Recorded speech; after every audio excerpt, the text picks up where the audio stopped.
Alright, so we're going to be opening up and disassembling this Dell Optiplex 7010, so Optiplex 7010. So first what you want to do, I know the video is going to be slightly blurry because my phone is in like super zoomed out mode, but anyways, first what you want to do is there's this handle here. Make sure you don't have a lock or anything on this, but what you do is you pull this handle, and when you pull that, then you can pull on it and it will pop out like this. Okay, you can use this part to help. So pull that and it will swing out like this. Okay, so then you just lift the panel out and that's how you get the cover off. Okay, we'll set that aside. Okay, so I already took this apart, so the cabling might be a little bit different than what you have, but anyways, we're going to be replacing the power supply on here, so we're gonna go through how to do that. So you got this CD drive here. Technically you could replace this with another hard drive slot, but there is another room for another regular hard drive, so you don't need to do that if you want to just get the right cabling, because otherwise you need a special adapter for this. So to remove the CD drive, first what we want to do, actually you might not need to remove this, but I'm going to remove it anyways. First we're going to remove the front panel. So there's these clips here, there's this one, just pull it up and push it out, and then this one, and then the one down here. Alright, so push those three clips out and it'll swing forward like that and you can take it out. Of course, to put it back, there's these little legs on the bottom here. You just got to get those lined back up and then just swing it back over. Okay, so line it up and then just swing it back over and then make sure to push these clips back in place. Alright, so that's how you would put that piece back. Alright, let's pop this out again. We'll set that aside as well. Okay, so now first thing we're going to do is remove the CD drive here. So just grab these cables. If you can, try and grab the plastic piece, but it's tough because it's trapped here. So what I do is I kind of grab the cable as close as I can and then use my thumb on top of there and then kind of wiggle it as I pull, just like that. Same thing with this one. Alright, oh, now you can actually squeeze this one and then you can kind of wiggle it and pull it back. Alright, and now that we got these disconnected, you use this little tab here, you pull up slightly on it and then you can slide it. Let's see here. Oh, there we go. Okay, so just grab that, pull it up, and then you can slide it backwards and then you can lift it out. So when you put it back, you have to put it slightly, you can see like these legs stick out and they have to go behind this where there's an open area, and then after that you can just slide it over and it locks in place. Okay, so that's how you remove that. We'll set that aside. Okay, you got that CD drive. Okay, then you got this bracket here. There's a little lock mechanism down here. So to remove that, as you can see, it just slides over. So there's this screw here sticking up that locks it in place. So you just push it over. So now that screw is in the wider open area. And then after that, you can lift this up. When you get this lifted up, if you can, try and remove the cables, because if you lift this out with the cables attached, you might accidentally rip something out. So let's pull these cables out first. Okay, sorry, they're just regular SATA cables. So this is using a 2.5-inch SATA SSD. You can upgrade it if you want. So this is 500 gigs, but yeah, you can upgrade yours, put a larger SSD, or you can even put a regular hard drive. I don't know who would want to use a regular hard drive these days, but yeah, you can get a better SSD and throw it in there. I have videos on how to clone that as well if you need that. Okay, you got the SATA cables that are connected down in this board. You got this cable here which connects to the SATA, the USB 3 ports on the front. At least they should be USB 3.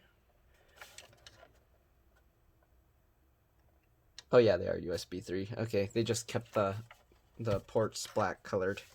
Okay, so now we got that, and then if you want to upgrade the RAM, just like every other computer, you pull these tabs to the side, the RAM will pop up. I'll check what it is right now. This is 4 gigs PC3 12800U, so if you wanted to get more RAM, you can put like 8 gig PC3 12800U. But yeah, this computer is working fine, so I'm going to leave it as is. Let me clean out the dust from here a little bit. There we go. Okay, so then to put the stick back, make sure you put it the right way. There's a shorter notch here. You want the shorter notch to line up. Alright, just slot it in on both sides. It'll be sticking up like that. push it down, and it will clip in place automatically. Okay, just like that. So these cables used to be kind of tucked underneath other cables, so when I do it's going to be a little bit easier, but just know you have to thread these cables underneath to get them out. Okay, so first we're going to remove the 4-pin CPU power connector, so that's up here. Okay, so just unroute the cable. You probably won't be able to unroute the cable, but you'll have to unplug this first. Okay, so squeeze the clip. There's a little clip on here, so you squeeze it, and then while you squeeze it, you kind of just wiggle it around a little bit and then pull it up. Okay, you'll probably have to thread it all the way under through this piece here, but I'll just take that out of the way for now. Alright, on the back there are 3 screws holding the power supply in place, if you can even see. 1, 2, 3. Alright, so I'm going to remove those 3 screws. Okay.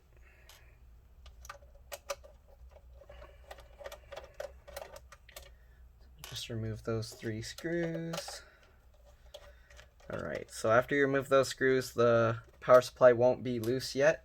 What we're going to have to do is remove this little blue bracket. So to remove that, you kind of use this and pull it slightly up so that unlocks it, and then you kind of have to tilt it forward. So you have to get it around out of here. There are cables being held down here by this little clip here, so you have to tilt this forward and then slide it so that it goes backwards like this. You can pull the cables out manually, and there you go, just like that. So of course when this goes back in, you have to again tilt it like this, put the cables back in. I don't think you can even see what I'm doing, but just put the 2 cables back in, the fan cable and that other small cable. I'm not sure what that is. I'll look at it later, but this part can be a little tricky. Let's see here. Alright, get the cables back in. Just like that. Once you get it back in, just rotate this piece like before. There's this piece that slots into a hole down there, and then this little piece slots into the hole up here. So you just make sure to line up the hole on the bottom, and then once you get the hole on the bottom in, line up the hole up here, and then just push it down and click it into place. Okay, that's how you would put that back. I'm going to take it back out. I probably didn't need to re-show that because I'm going to have to do that again when I put it back together. But anyways, take that blue piece out. Then down here, there's a little spring-loaded thing that you have to push. If you can see that blue part right there. So if your finger can't reach in there, can't reach far enough, you can just use your screwdriver, and you basically just push on it, and then on the back of the power supply, you push that to slide it over. Alright, so here you can see the power supply is moving around. And then we got to remove the more difficult cable, so make sure to get these cables so that they're not caught anywhere. Okay. Let's see. Alright, so, this small wire, the red and black, is for the little speaker, and then this one's for the fan. But anyways, now we have to remove this bigger cable, so same thing, there's a clip on the front here. It's difficult because there's not much slack to move it, but basically I push on the clip with my middle finger while squeezing the bottom with my thumb, so that way I get more leverage. And then while I do that, I use my other hand and kind of just pull and wiggle it. So this cable's pretty tough to remove, but basically keep wiggling it like that and you'll get it out. Okay, once you get all of that up, you need to rotate the power supply slightly at an angle like this. Okay, and then you can lift it out. So you can't just lift it straight out, you have to rotate it slightly to get it out of the slot. Okay, there we go. And now we got the dead power supply out. So we'll set that aside. We're going to get the replacement power supply. Okay. Amazon had it. It was pretty cheap. I think it was like 30-40 bucks, something like that. But yeah, okay.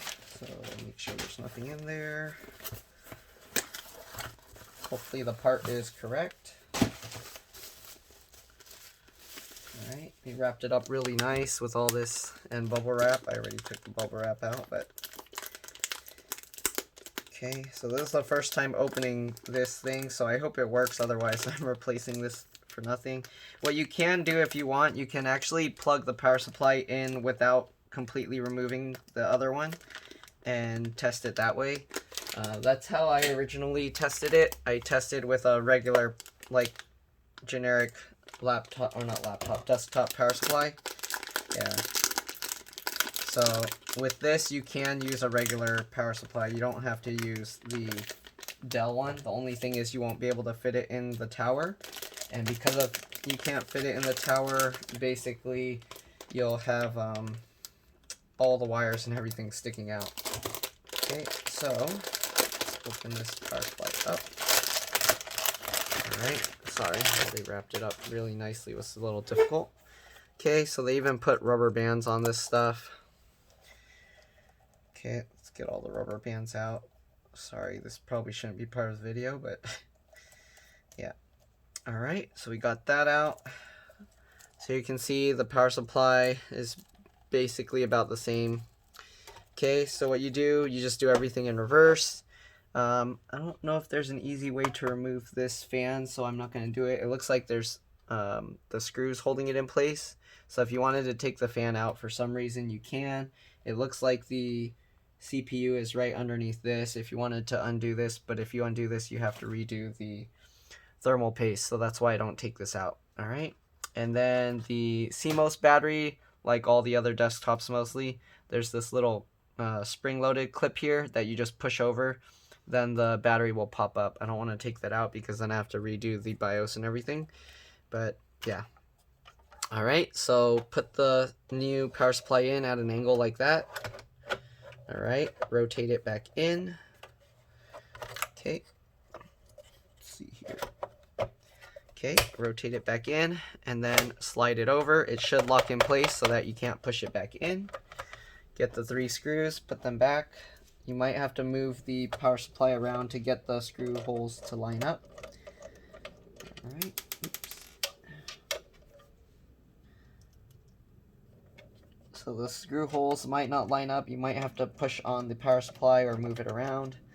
Get it lined up properly. Alright.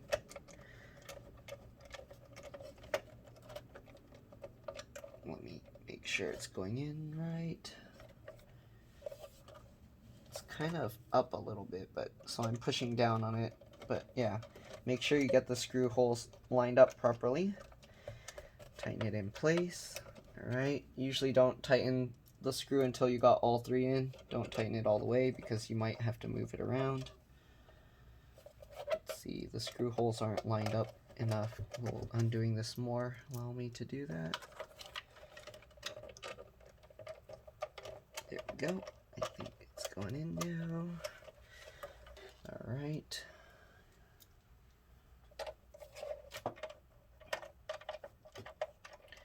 These screws are, the screw mounts are slightly misaligned, so I kind of have to put some pressure on it to go the right way. Okay, oh, I don't need to take that out. I'll leave that in there. Alright, let's tighten up the screws.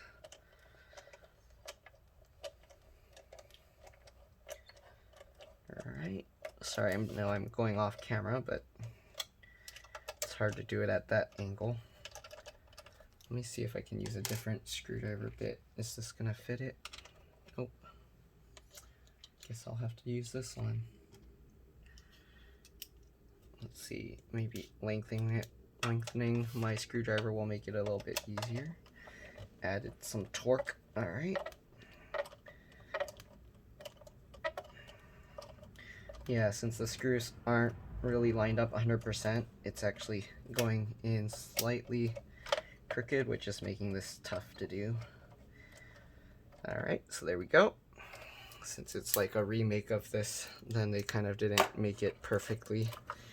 Okay, so we'll grab the connector here for the motherboard, bend the wire around, and then plug it back in. Sorry, I know my head's gonna get in the way. Just plug that back in, make sure the clip is facing the right way, and then push it in place. You should hear it click. There we go. We might have to pull this out of the way when we push the CD drive and everything back in place. Alright, then we'll grab the 4-pin CPU power plug and plug that in as well. Okay, just like this, line it up. Okay, and push it down, clicks in place as well. These wires, you can route them around. Okay, just like this. Got them all out of the way. All right. Go. You can make it go underneath the RAM. Put these cables back on top. Okay, so now we got the SATA connector here, and we got the SATA power for the CD drive. Okay, so what we're gonna do, we'll put this thing back first. Okay, so again, you want to rotate it that way. Slide the cables into that clip. All right, rotate it back. Find the slot down there. Line it up, push it down. Clips in place. All right, there we go. Now we'll take the CD drive caddy. So first thing you want to do is make sure it goes into this. You can put the hard drive connector in first, so let's plug this one in, just so you don't have to reach down there later. Makes it a little bit easier. All right, same thing with this cable. You can plug this one in because it's quite long. If your cable's shorter, you might not be able to do this. There we go. Okay, so now bend these cables down here out of the way. We'll put this in place. So this, it has some little slots here that it has to line up with up here. So make sure you kind of lift it slightly. So we'll put the back in first. You have to watch for the fan too, it sticks out. All right, so we'll push this piece down first. Actually, it should go in at an angle like this. So you have to have it up at an angle like this. You might have to disconnect this power one if it's too short. Let's see. There we go, it fit. So when you get it at an angle, then you can slot that in like that. And then we can lower this down just like this. I'm gonna move this cable out of the way. Right, make sure that the cables are out of the way. And it should line back up with that little screw mount hole. Make sure you're not smashing any cables under there. Okay, there we go. So the screw should go pop above the blue line, and then you can slide that over. All right, just like that. Now it's locked in place. Okay, there we go. This side also has a little part that somewhat clips in if you heard it clicking. But yeah, anyways, then you get the CD drive, drop it down on top. Slide it back over. You should feel this piece click in place. If you try and pull it, it should stay in. Okay, now we're gonna reconnect the SATA data cable and then the SATA power cable here. I'm gonna run the cable underneath so it's a little bit less in the way. Okay, and we'll plug this back in just like that. Okay, so this SATA cable is somewhat sticking up. You want to tuck it in. Make sure it's not going into the fan here, okay? So when I first tucked it in, it was wanting to go in the fan. You want to make sure the cables aren't going into the fan. All right, get that cable out of the way. Get the SATA cable, tuck it under as well. All right, and then we will put the front cover back on. Again, you put the bottom legs in, and then you just rotate it over. Okay. Just like that. Make sure everything's lined up. Okay, everything looks good. We'll take the bottom cover. This has a little thing that tells you that the cover was opened or closed. So, yeah. All right, put the bottom legs back in first, these at an angle. Okay, and then just slowly drop this down, and then you can clip it in place. Make sure that the bottom stays seated properly, because if it's slightly pulled outwards like this, it won't go down. So make sure you seat it all the way flush and then push that down. All right, and that's all there is to this. Hopefully this video helped you. Actually, one other thing I'll show you. Well, let's lift this out, which I kind of just glossed over quickly. You can add a video card, but then you need a special power supply that will support more power. I don't know if they make a more powerful version of this. But you can add other PCI cards. You just grab this one, you can flip it open, and you can take these metal brackets out just like this. So if you wanted to add new cards, all right? But yeah, if you're gonna do that, you do need a more powerful video card that has video card power output. So this power supply doesn't have that. All right, and then just make sure that's lined back up, and then just slot that back over. All right, so we'll put the cover back on, and that's pretty much all there is to this video. Hopefully it helped you. If it did, please like and subscribe so that others can find this video. And thank you for watching. I'll see you in the next one. Bye.